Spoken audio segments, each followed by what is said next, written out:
welcome to Coffee with Cal. My name is Sheila, and I'm the Study Abroad Coordinator at Learn International. And today we have Emma Newton, who is a Study Abroad alumni and is here to share her story about her time overseas. Emma, how are you today? Hi, I'm good. How are you? Good. We're really happy you're here to share your stories and your experiences. Yeah, For me those of too. you who are unaware, Cal is our lovable mascot who travels everywhere we go. And Coffee with Cal podcast aims to capture and share stories such as students, study abroad alums such as Emma, and also international educators as well. So like I said, Emma's here to share her time abroad. Emma, tell us a little bit about yourself. Well, I am about to turn 21. I am now a senior at St. Mary the Woods College in Indiana. I am from another college town, Greencastle, and I am doing an art therapy program for the rest of my time in school, and then I'll start my master's in that. So I got a few more years left, but Mm-hmm. I did the Rome 2019 study abroad program with Learn International, and so we went this time last year, and it was incredible. Yeah, great. I would love to hear more about your time in Rome, just your study abroad program in general, the academic part with Mhm. your university, and also some cultural excursions that you might have saw while you were in Italy. Sure. There were two groups technically that went. One was a visual art-based group with Elaine Yaw, who was um, that part of the trip's person, and then there was an English side, so a lot of writing. And so there were a few English students that went as well. Um, and we did a lot of the same excursions and a lot of the same stuff, touristy stuff, but there were points where we would break apart and they would go do their side of their academic uh, parts, and we would go and visit museums and mostly museums to see a lot of what we had been studying for the last year, which was really incredible. So yeah, that was the that was kind of what it entailed. So there was a Okay. lot of visual art aspects to it. Okay, interesting. I feel like Italy is the perfect place to do that and Hmm. to cover that criteria of your program. So you're an art major, Hmm. and I can't imagine any other place besides Italy to study art. I Yeah. mean, that's quite a cool experience. I mean, I remember learning about doing some art history courses in my secondary education and my undergrad, and what I remember is reading about it in a book and seeing pictures in that book. So I can't imagine seeing what you saw in a book to then seeing it in person, if you Yeah. able if that even happened to you. But Yes. I want to know if there was any moment in Italy that was truly an awe moment for you Hmm. in your with your art background.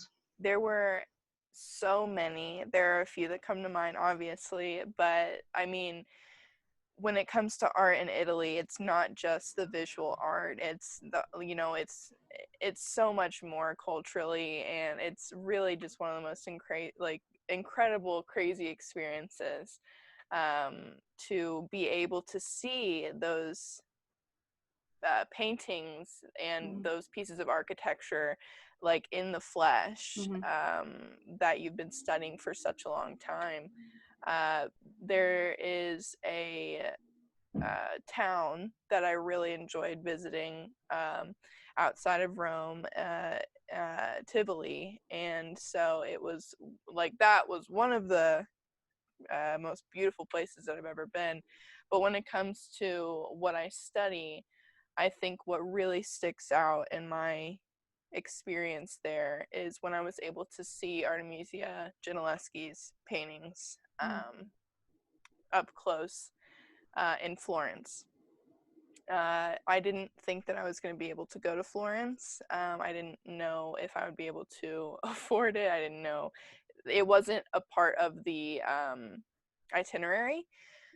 It was just kind of a spur of the moment trip that we had on our day off in our second week there. Oh, it was a 2-week long Okay. trip. So it wasn't very long. There was a lot of stuff just packed together really fast. I was exhausted, but Mm. it was so worth it. But we didn't know if we were going to be able to go to Florence. I wasn't sure if I wanted to go. I was exhausted. Mm-hmm. I mean, in hindsight, I'm incredibly grateful that I went, or else I wouldn't have had this experience. But we went to the museum there, the famous museum there that I can't remember the name of. No worries. uh, but we went through the whole museum, and I was under the impression that we would see her work, which I was really excited about. But I didn't really know. I got lost a few times, so I really didn't know what was going on. Um, but finally, it was like one of the very last sections of the museum, and I walk in, and there's this giant painting that she did that I studied, the beheading of Holofernes that she did. It's huge. Okay. I have it in my room. It's Oh. it's like an incredible piece, not only for the detail and the talent, but also the stories behind her. All of her pieces are really crazy and inspiring. And I just remember standing in front of it, and of course tears came to my Hmm. eyes, and I was just in awe of finally seeing that humanity, Hmm. behind the paint stroke, like the strokes of the brushes, the detail that you can see up close, the reflection of light that changes it. Like, it's crazy. I was completely taken aback, and I will never forget that experience. And of course, there were many other paintings that we saw that I had been studying, but that one was probably the craziest for me.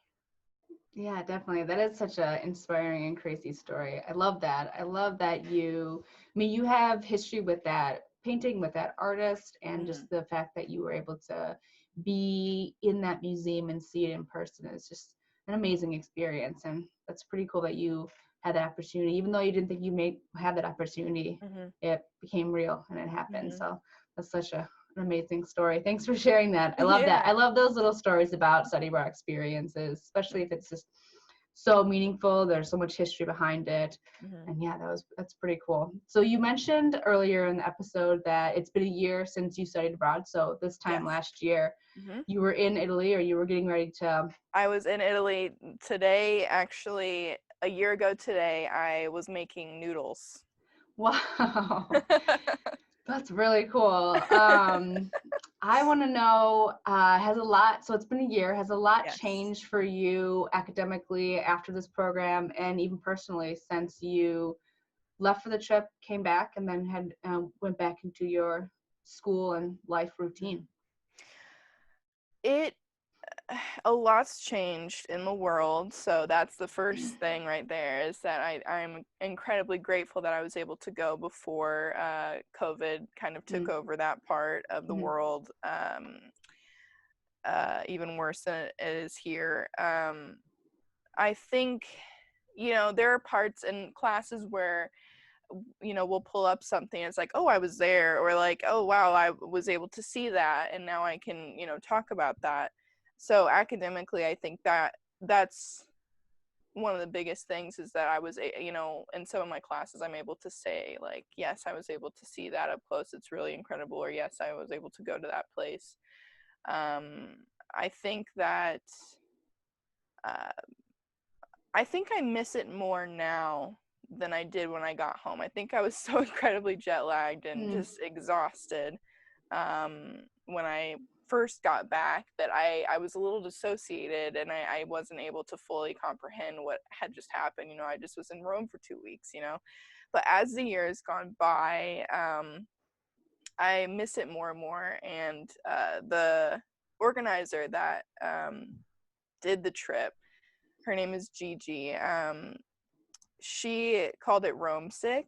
So I would Mm. definitely say that seeing all these pictures pop back up from a year ago, I'm definitely Rome sick. I think I've definitely changed after going to a place like that. Rome is kind of one of the craziest places you can go to as an American. I think, like, Mm. that, it's just kind of incredibly different.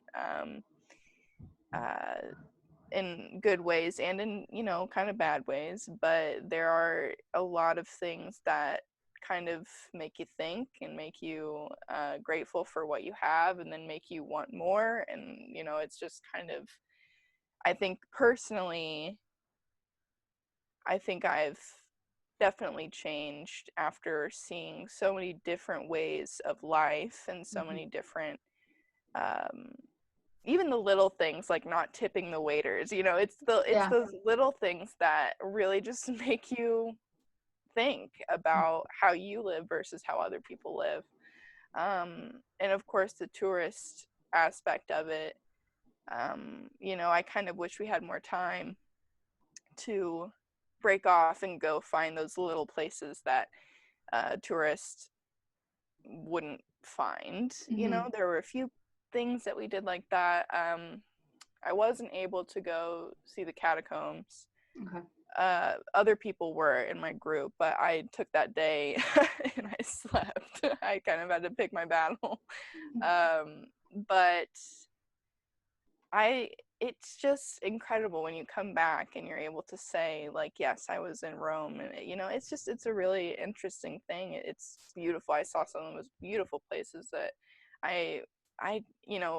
you're standing there and you see all this beauty and you're just like, what? Oh my Mm-hmm. goodness. Like, it's incredible. I don't know. That part really, I think, changed me, is being able to just really take it all in and appreciate a different space. Mm-hmm. So there's a lot more I could say, but No, I appreciate it. It just seems like a year has gone by and you still appreciate your time that you had in Italy. It seems like you still kind of intertwine those moments or the things that you learn still today, mm-hmm. maybe in your school, maybe in your art, maybe just in the social friendships, like what you learned in that time, which is pretty inspiring. I want to know, so you are going into your senior year of your undergraduate degree. Mm-hmm. It's been a year since you studied abroad. I want to know what are your hopes and predictions for the next year? I definitely hope that I can get another opportunity to study abroad, whether it be back in Italy or somewhere else. I'd love to be able to do that again. I think that academically, I have pretty good hopes for that. So hopefully, I'll get another opportunity and I'll be able to do that again. Um, I hope to finish out my undergrad Mm-hmm.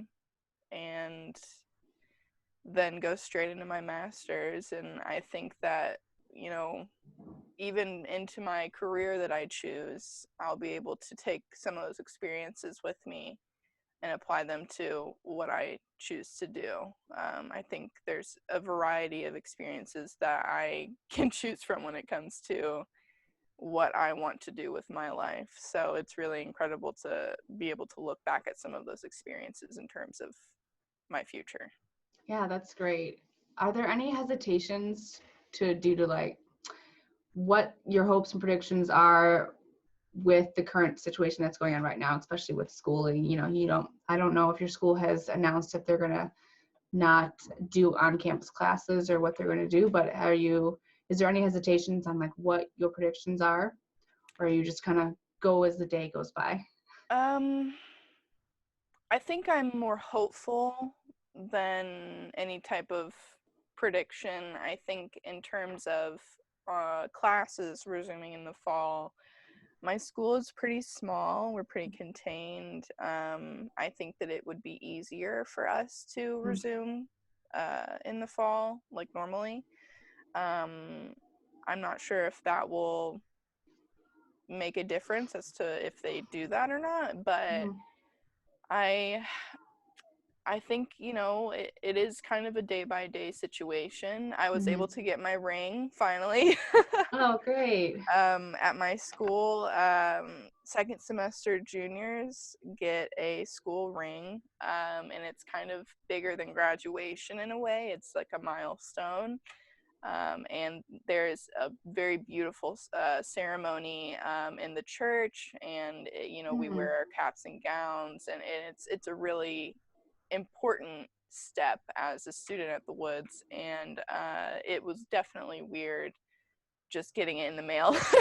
Yeah, I can imagine. I'm thankful for that, but it's, it makes me feel badly for the students that weren't able to cross the stage at their graduation or celebrate with their family. So I think, things have definitely changed, and I hope that things can at least be normal by the time we get back to school, or that we kind of have a better gauge of what to do.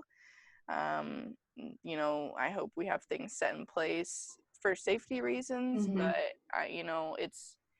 it's not the same. Being online and finishing your junior year online is not the same as being there Of and course. being able to do that stuff. And it was definitely weird, and I just hope that things can at least kind of get back to normal. Mm-hmm. So I Of don't know. course.